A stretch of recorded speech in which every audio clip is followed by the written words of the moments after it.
Hello, today we're going to be making a hatchet. This is really just a demonstration on how to make a part using a split pattern instead of using a match plate like we do with the trucks.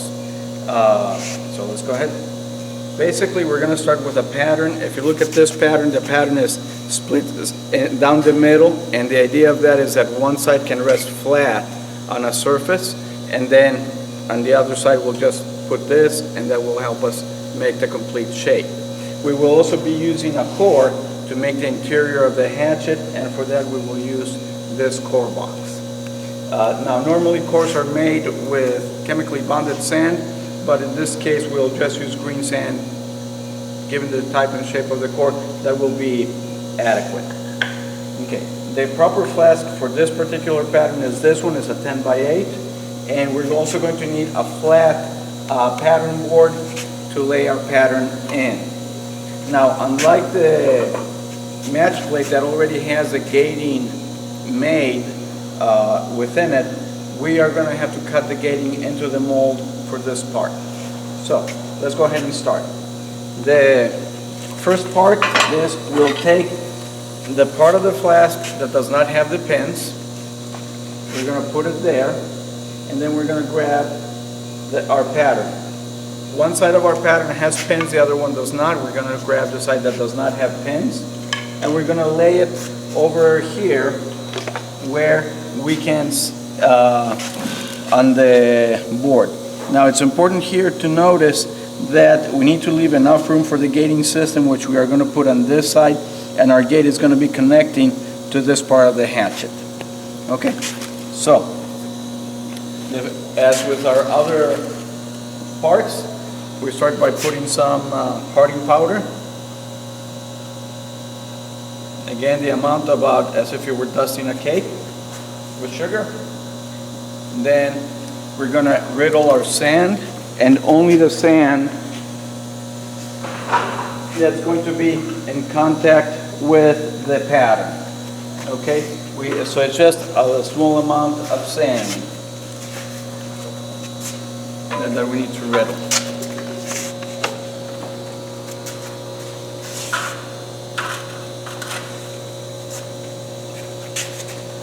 And there we go. A little bit more.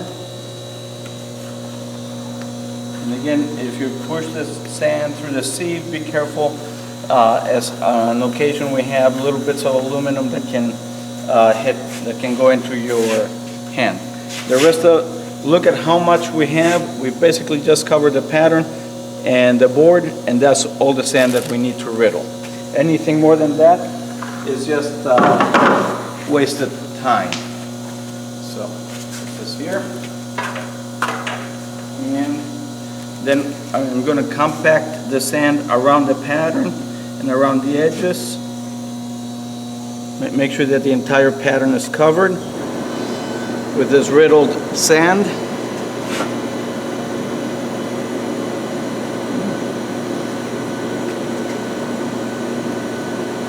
Okay, once we're there, I'm going to get more sand, and I'm going to fill up to the edge of the flask.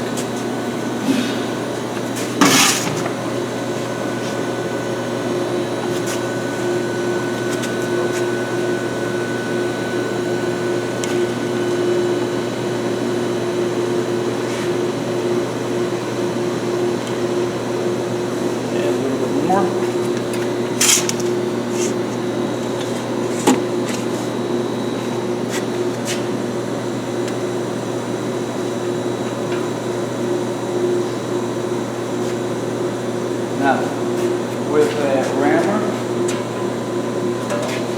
with the pointy end of the rammer, okay, we're going to ram across the surface just once, but very firmly.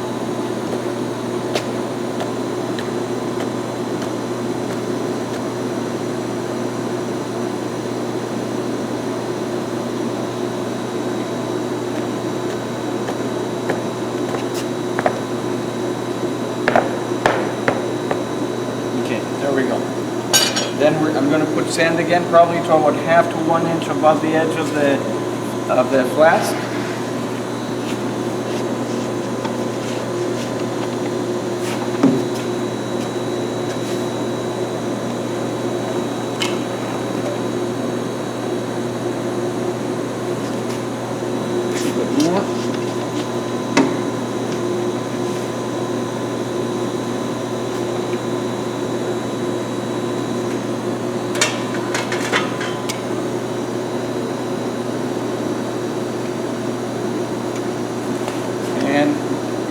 flat end of the rammer,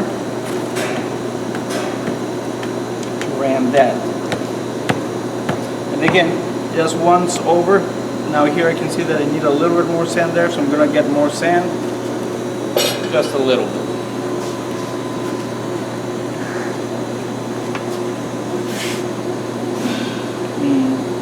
Maybe a little bit there.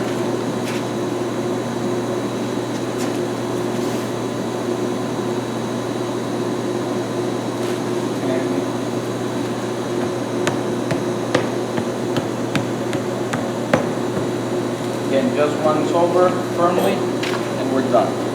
And we're going to strike the surface.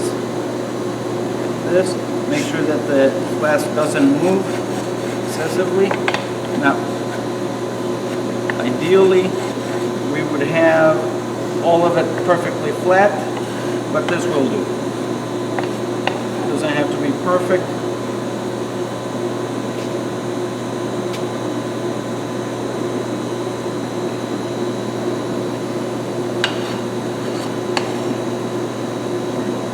Now we're going to put a bottom board,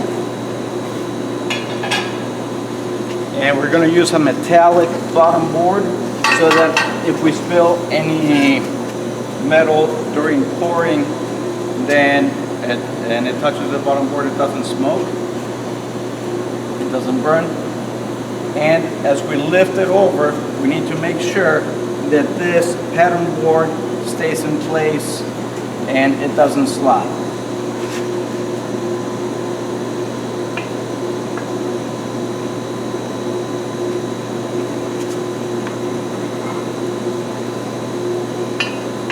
A little too short. Here, give me a hand. Here, we're just gonna do it.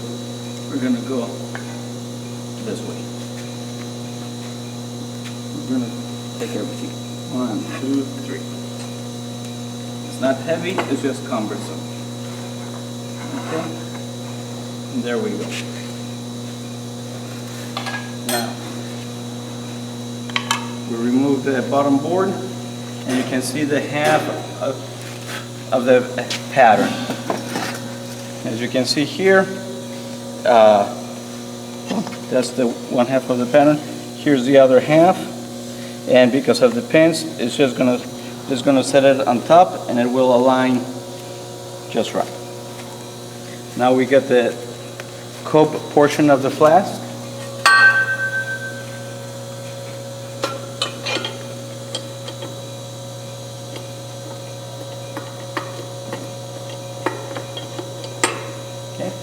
And make sure that it's properly seated. And we're going to put more parting powder here. Now in this case, the parting powder is particularly important because when we put the sand again on the on top of the other sand, if we don't put the parting powder, it will stick to each other, and then you will not have a parting line between the two halves. Okay, and here we repeat the process. One thing that we want to note, though, is where are we going to put our marks. And basically what we're going to be doing is we're going to be putting our sprue, we're going to aim to put our sprue somewhere around there. So it's going to be halfway lengthwise, and it's going to be a little bit between these two handles of the flask. So that's where we're going to try to put that. You need to pay attention as to where you're going to put it before you fill the mold, because then you will not know where to cut your sprue if you don't. And if you cut it on the wrong side, you will damage the pattern. And that, we really don't want you to do that. Okay.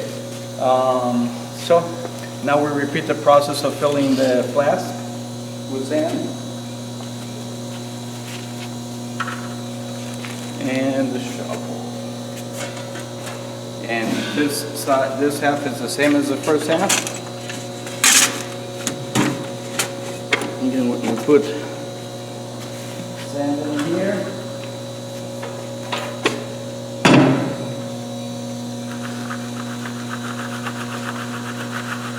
Again, we're just trying to cover the pattern and the parting line surface.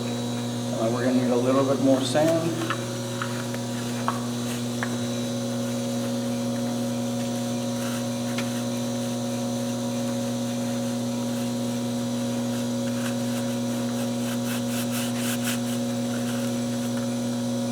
There we go.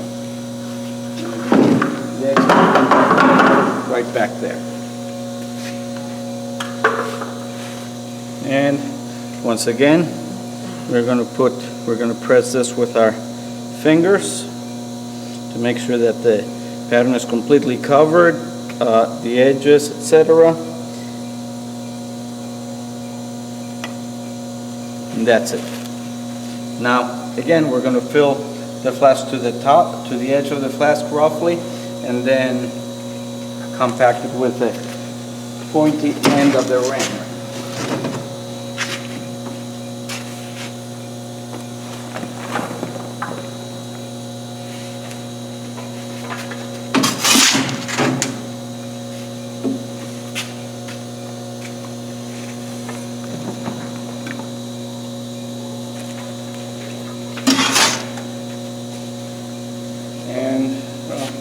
It's a little bit above. That'll work. Again, doesn't have to be an exact amount. And again, when you come down, ram hard and don't battle. Just go a little bit fast. Otherwise, it will take too long.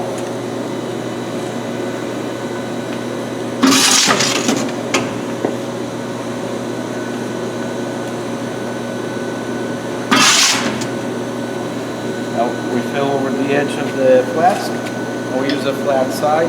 Now this side is more important that it remains flat, so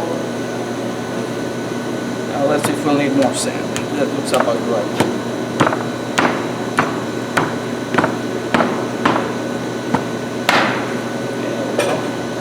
And the reason that we want this side to remain flatter is because we're going to be cutting our sprue and our funnel on this side, and it's just easier if the surface is even. And again, we'll remove the excess sand. That's pretty even. Now, as you recall, we indicated that our sprue was going to be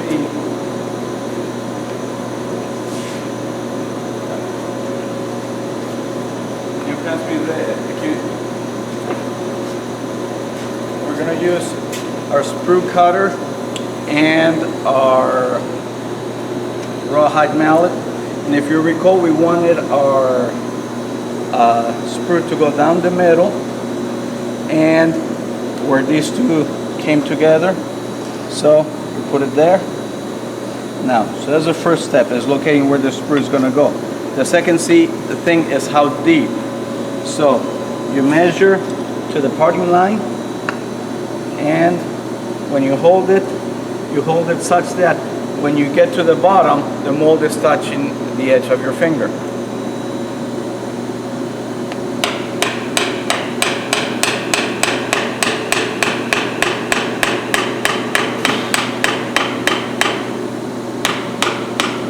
And if you got to the bottom,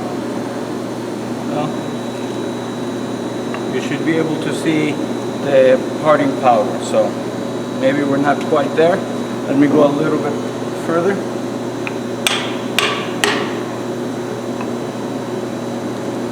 Okay, I can see the parting powder there. Now we can cut the sprue, either the sprue well or funnel, using this or using a spoon here. That is a matter of personal preference.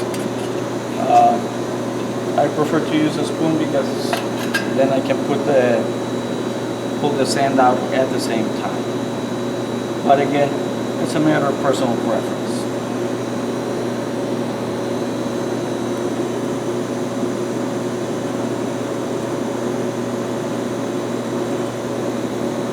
And how big should the funnel be? The funnel should be big enough so that when you're pouring the metal, you're gonna hit it.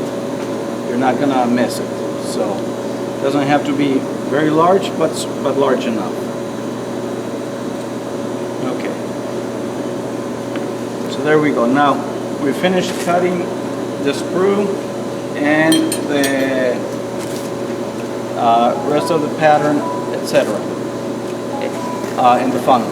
So now what we're going to do is we're going to open the mold, and I'm just going to open it here since we have the space, but if not we would use another horizontal surface.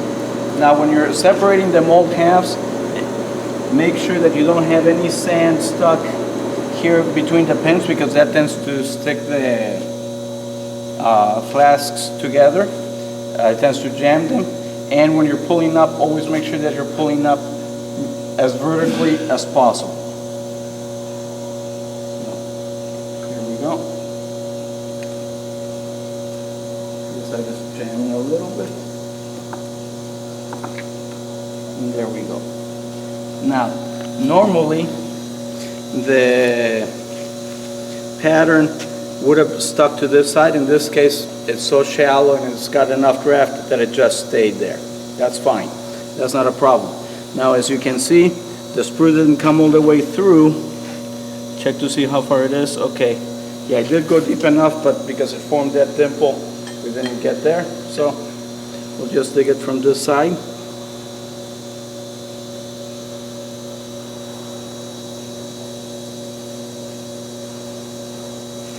And there we go. There's a sprue.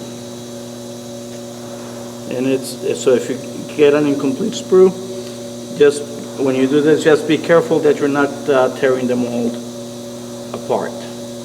Okay. Now, we can see very clearly where the indentation of the sprue is here, and if not, we still know where it would have been. The sprue would have left a mark. So now we're going to cut a sprue well here, which is nothing more than a little basin, a little bowl. Again,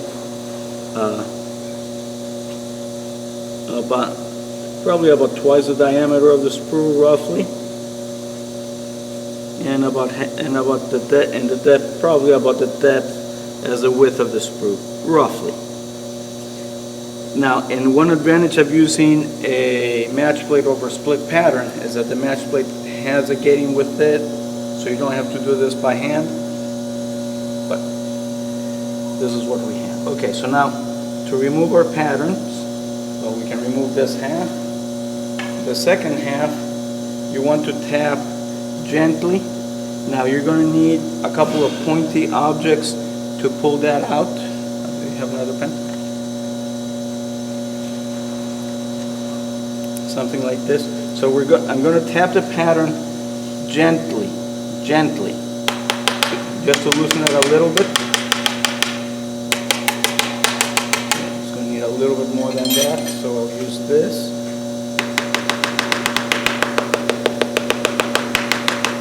And that loosens it from the base. And now we're going to use this and the two holes to lift it. And oops, you don't want that. You want to take it up in one nice pull. Now here we can see our mold. There's a little bit of damage here, but for the most part it's in pretty good shape. Oh, there's a little part over here, got a little damage, and this one's separated a little bit, so I'll just press it back in. One advantage of green sand is that you can do that. Other sands you can't. Now I'm going to cut the gate, which is going to go from there to this part, and I'm selecting that part because that's the thickest part of the casting. It's also towards the middle, so it will allow the metal to flow in both directions. So that's why we're doing that. Some people have gated this by also putting a gate there. I have found that that is not necessary. I'm going to go the full depth of the part, so let me just indicate that, and I'm going to go all the way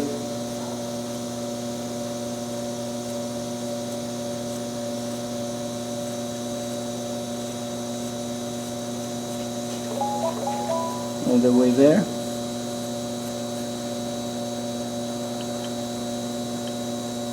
And around the edges so that the metal doesn't erode the sand and take it into the casting. And there we are with that. Now, we're going to blow the sand off both sides of the mold.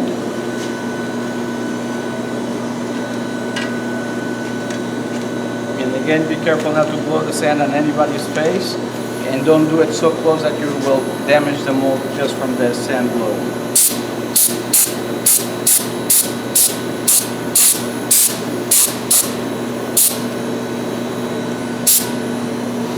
And this side as well. The sprue.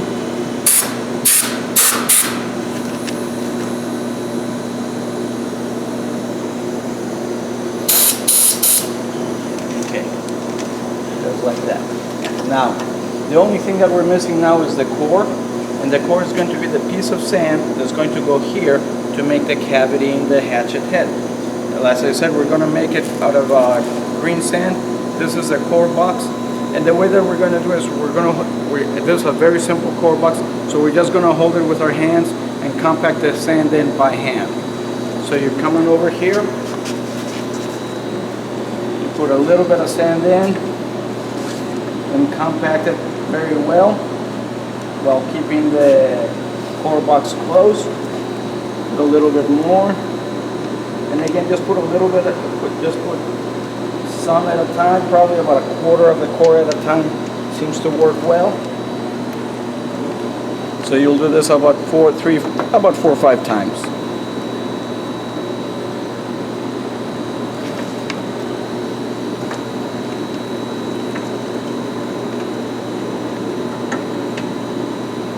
So there we are with that, and then I'm just going to compact it on this side just to make sure that it's okay. There we go. Now, if all works out well, the core will be in good shape. Now I'm just going to shave this off flat, and that's what I'm doing here. So I'm just making it flat so that it's the right size, just like that. And again, here we're also going to loosen the sand from the core. We're going to tap it again gently.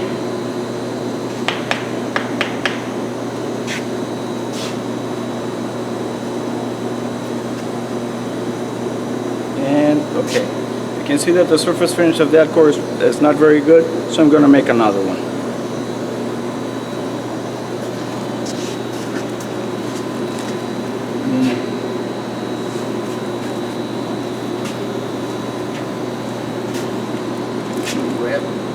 Finer sand.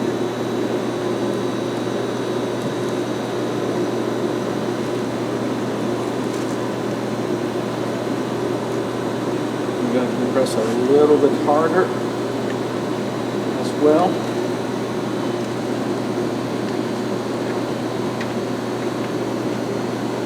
Take more steps.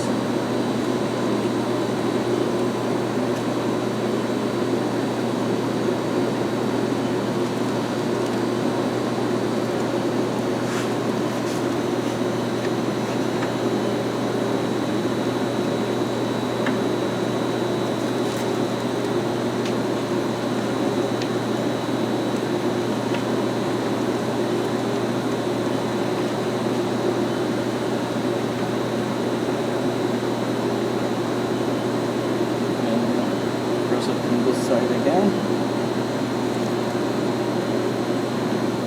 and hopefully now this will be in better.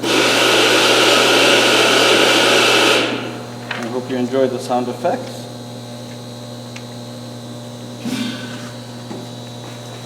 And again,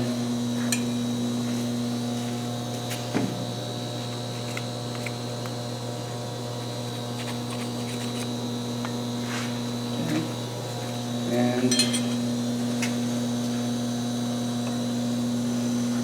tap the core box gently.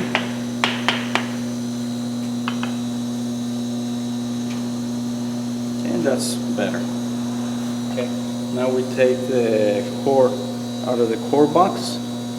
We remove any flash, just rub it off like this, and we're going to place it here. This places the spots where the core is going to rest. Those are called the core prints. So we put that on the core prints, just like that, and then we are going to close the mold. And when you close the mold, again, make sure that you get in the right orientation. The sprue should go to the sprue well. It's very easy to turn it around and get confused. And we just put it down.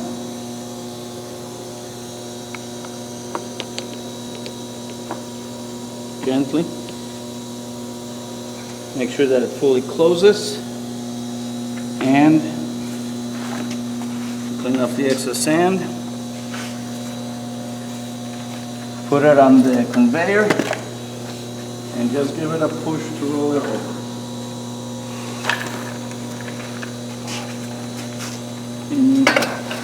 Just push it over like that all the way to the pouring area, and it gets poured the same way.